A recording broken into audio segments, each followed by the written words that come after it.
lot of stuff to work on, and it's going to be very difficult. Before we start with the brain burners, which are the main topic, we have a few things to talk about for getting ready. Now, I want full silence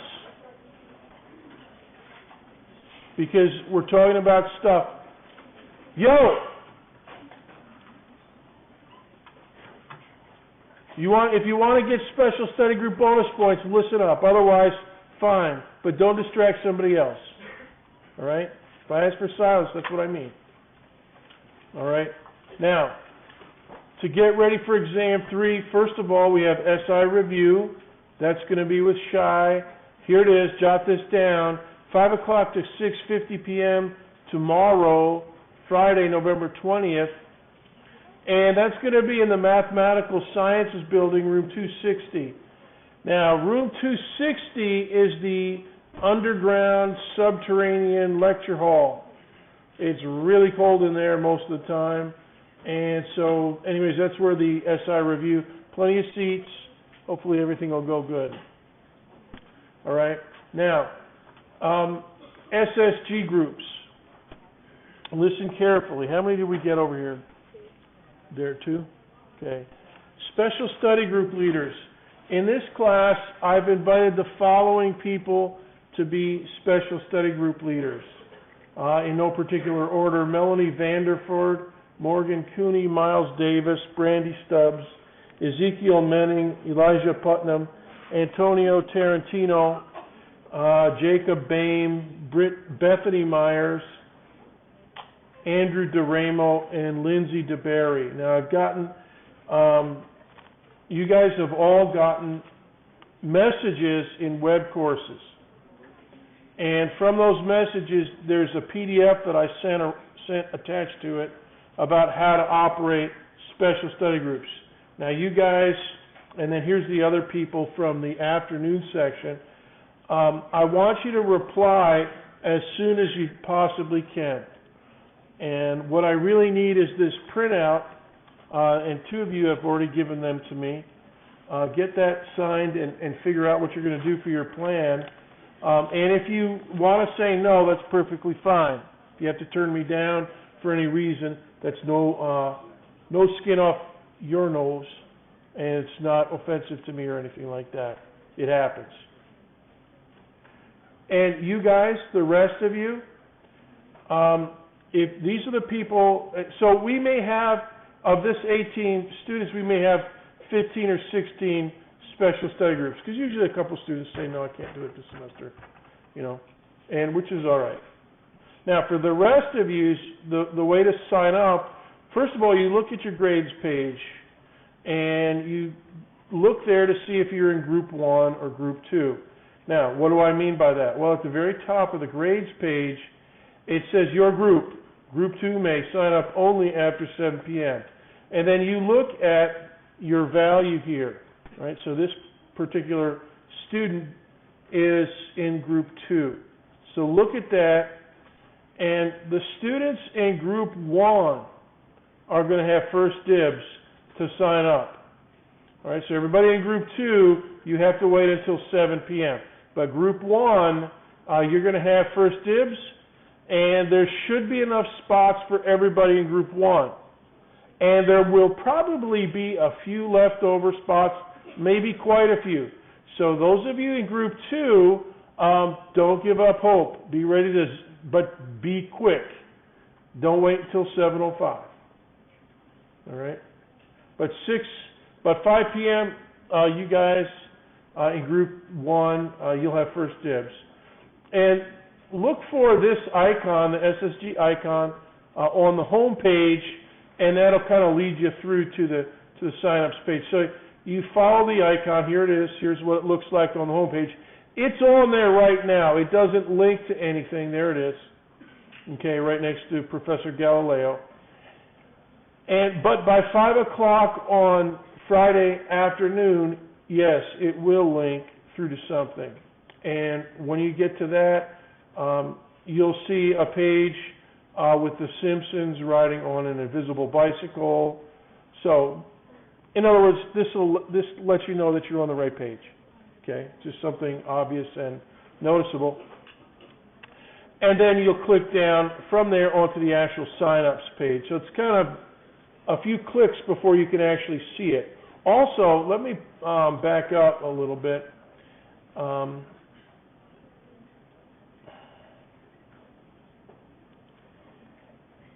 On this page, with the Simpsons, I'm also going to list the actual schedules. Now, I'll be updating that as the special study group leaders report in to me.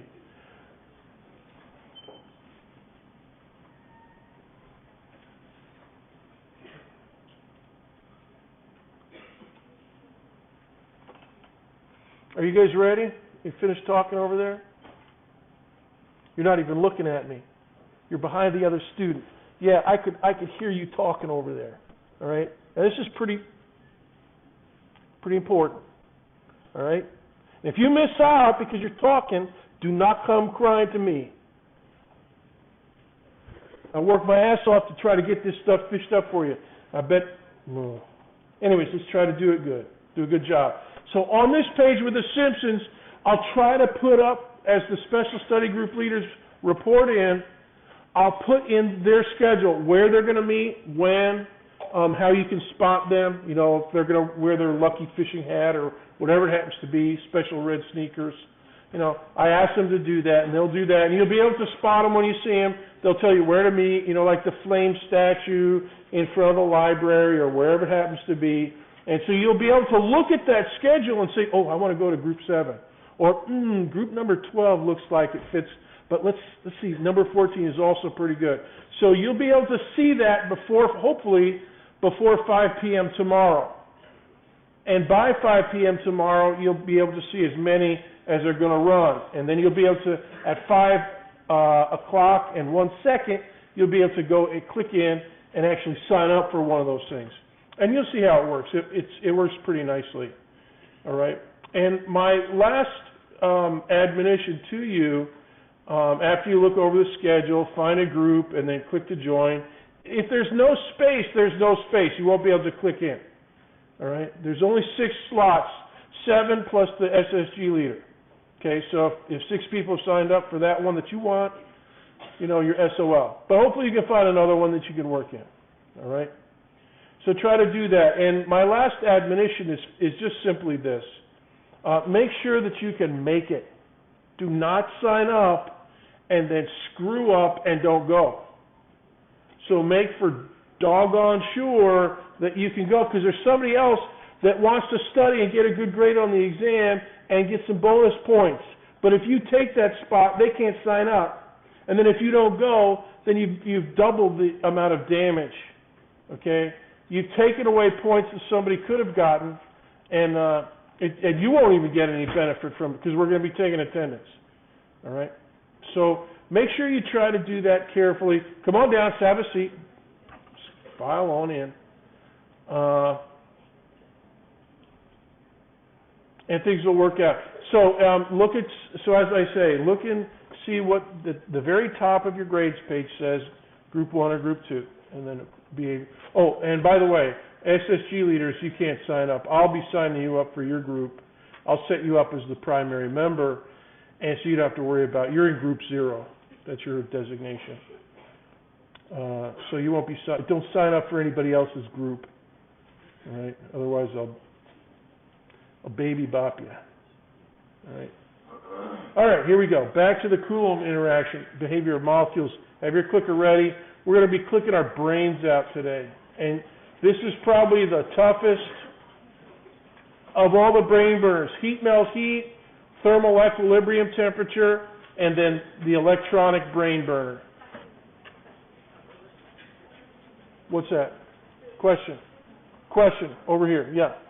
I was wondering if you sign up and then there's a last minute emergency, is someone able to take that? No, they're not going to be. So try not to have last minute emergencies. I mean, of course, if there's a last minute emergency, there's nothing you can do about playing that.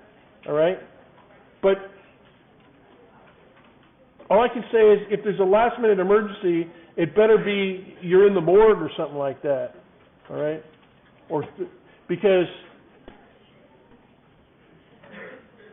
it better be a serious emergency, okay? So don't plan. I mean, how can you plan for that? You can't plan for an emergency, you know. But I'm going to be ticked off if I see anybody that's signed up and doesn't attend, whatever the reason.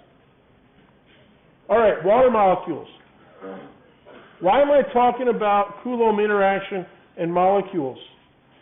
Well, here's a picture of the water molecule, and it's pretty precisely done. The water molecule, 2 hydrogens and an oxygen. Oxygen's a bigger atom, and the water molecule has what we call a polarized structure. In other words, the hydrogen end over here with these 2 hydrogens, they look a little purpley.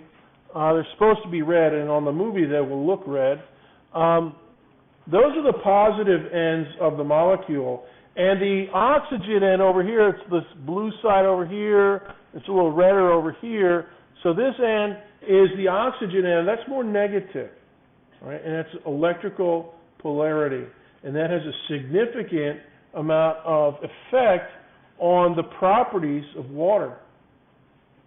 Another property that we have been able to measure experimentally is the angle between the hydrogen to oxygen and back out to the other hydrogen. That angle, the dihedral angle they call it, is measurable by experiments, and the value is about 104.4776 degrees. And we can predict that, you know, our quantum mechanics models can kind of predict, and then we go in and measure, and this is, and it agrees with our models pretty well. This is the experimental value, 104.4776 degrees. And so it's a little bit more than a right angle. So don't make your angle here for your water molecule, don't make it a right angle, make it a little bit more open than a right angle. All right, 104.4776. Also, we know the distance. Hydrogen to oxygen is about 0.0958 nanometers. Whoa. 9/100ths of a nanometer? 9.58 hundredths of a nanometer? Whoa. Because a nanometer is a billionth. Here's what it is in scientific notation. 9.58 times 10 to the minus 11. Whoa, that's pretty small.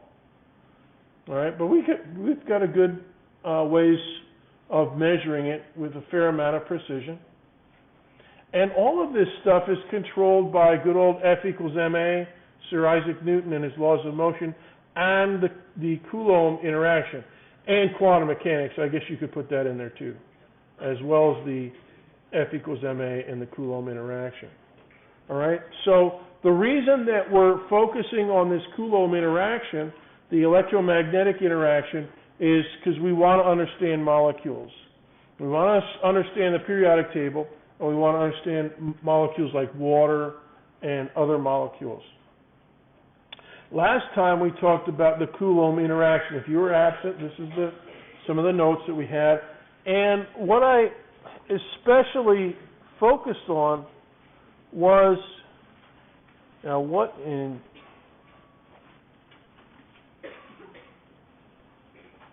is that? What I focused on last time was the electrical force, K, Q1, Q2 over R squared, how it looked a lot like the gravitational force, G, M1, M2 over R squared. And they have similarities. They have things that are unlike. They're both infinite range. The photon is massless because it's an inverse R squared. And what we're going to do is leverage that inverse R squared dependence now today. This is our main topic, to figure out some forces between relatively simple molecular models. We're not going to tangle with hydrogen and oxygen in the water molecule. What we're just going to do is protons and electrons. So it's going to be pretty simple. And before we do that, I want to show you how This particular force law accommodates repulsion because gravitation does not have repulsion, but the electromagnetic interaction does. So let's take, for example, here, a proton and an electron, and let's say that they're close enough so that the interaction force is 10 newtons. All right, so here's my proton, the plus E, and here's my electron in blue, the minus E, over here. And I'm not going to specify the distance, but it's, you can figure it out. At some distance, there's going to be 10 newtons of force between those two babies. Okay? And it's going to be attractive. And so let's look at the force of the proton, PR, on the electron, E. All right? And let's just say we're kind of streamlining the notation here. Instead of a 1E, I have a minus 1 here. And instead of a plus 1E, I have just a plus 1 here. Okay, so that symbolizes here the proton, and this minus 1 in regular parentheses symbolizes the electron. All right?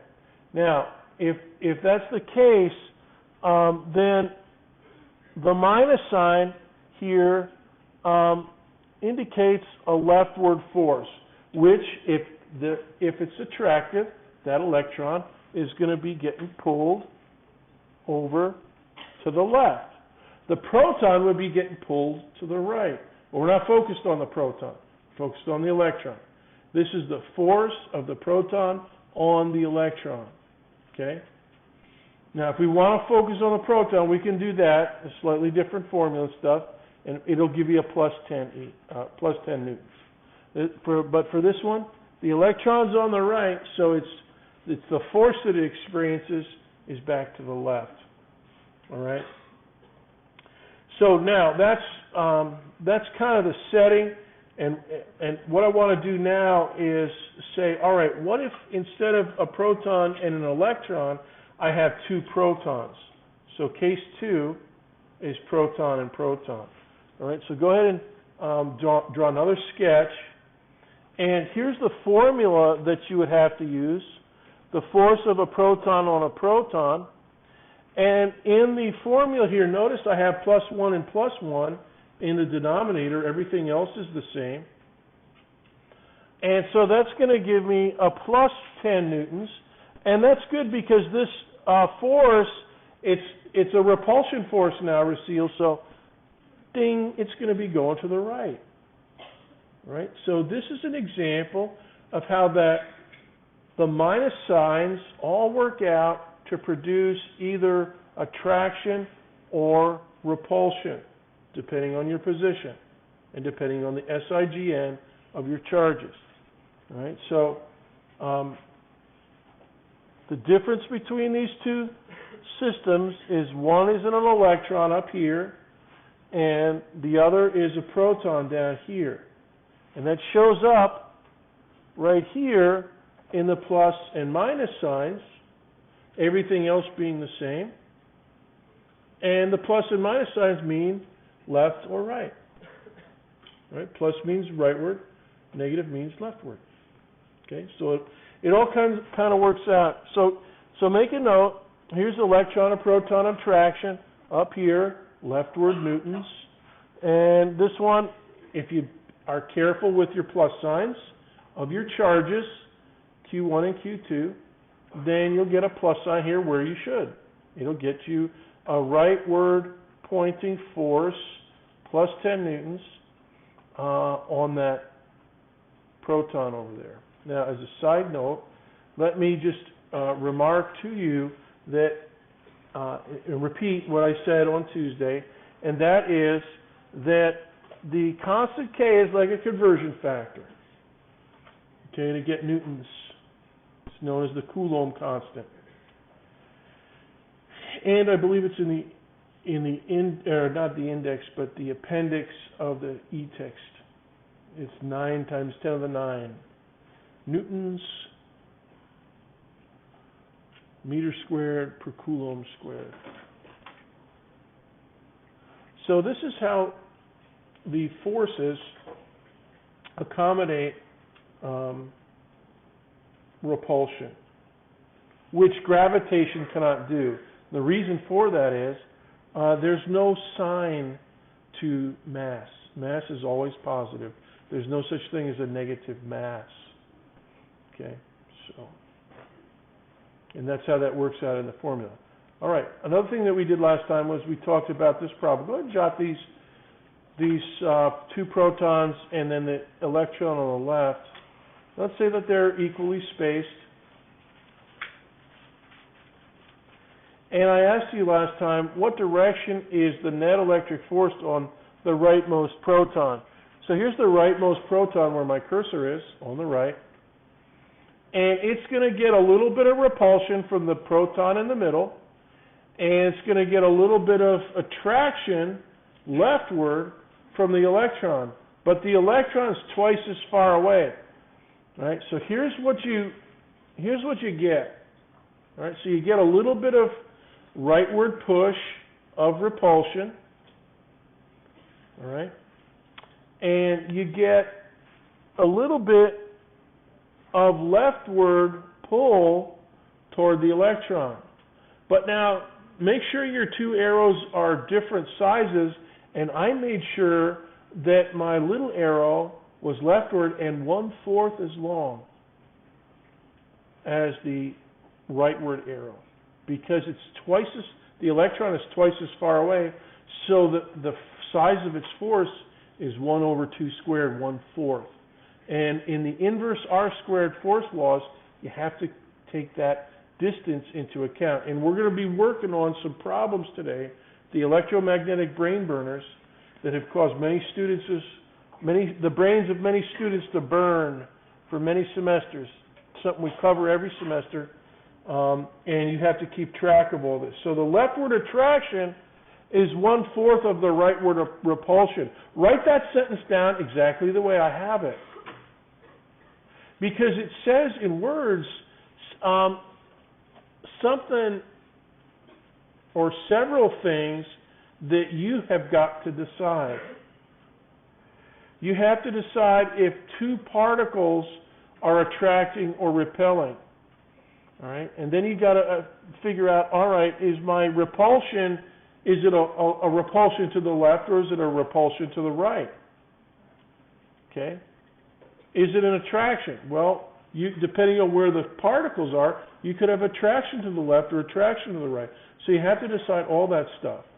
Okay. Then you have to decide on the size of it relative to the nearest neighbor force. So here's the force of the nearest neighbor. That's the repulsion force here. Whatever that is, this guy, the attraction force, is going to be 1/4 of that, and it's going to be leftward. So the net is down here. It's going to look like that. It's going to be rightward, and that's all that I really wanted you to ask. All that I really wanted to ask you about on Tuesday. Now, what direction? I didn't ask you to figure out the relative sizes or anything, but today we're going to do that.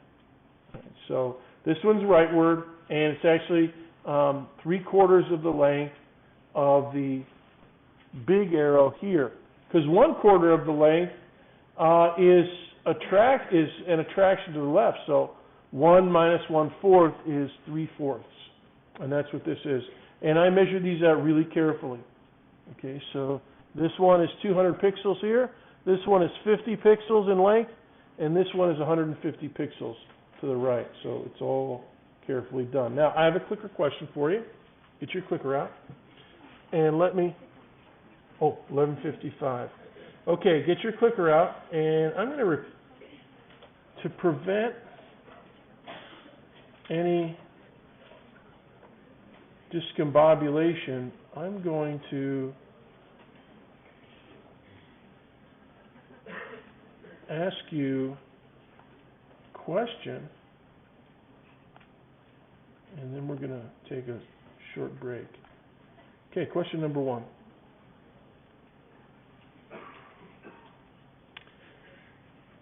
If the proton-proton interaction is 40 micronewtons,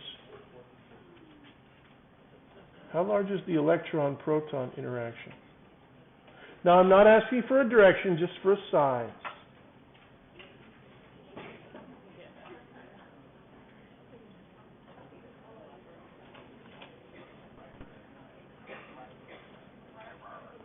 So let's see how you guys are doing on this concept.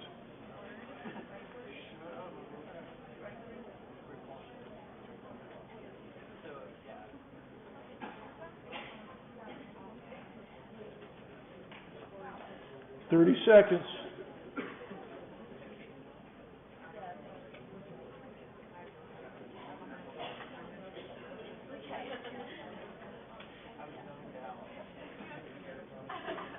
Make your decision. 10, 9, 8, 7, 6, 5, 4, 3, 2, 1, 0.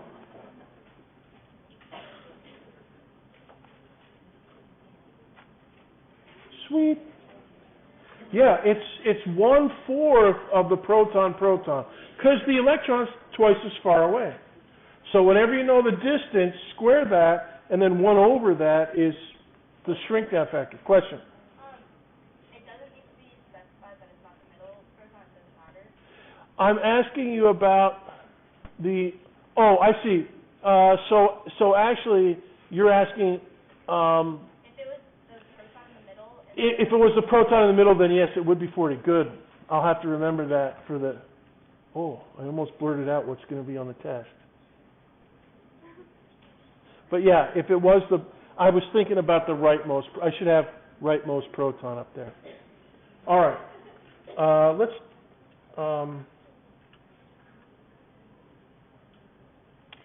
Okay, so let me finish with this slide, and go ahead and sketch this array of electrons and protons. And as you do that, I'm going to quickly, so 2 protons in the middle, 2 electrons on the outer part, all of them equally spaced. Let me stop the podcast here and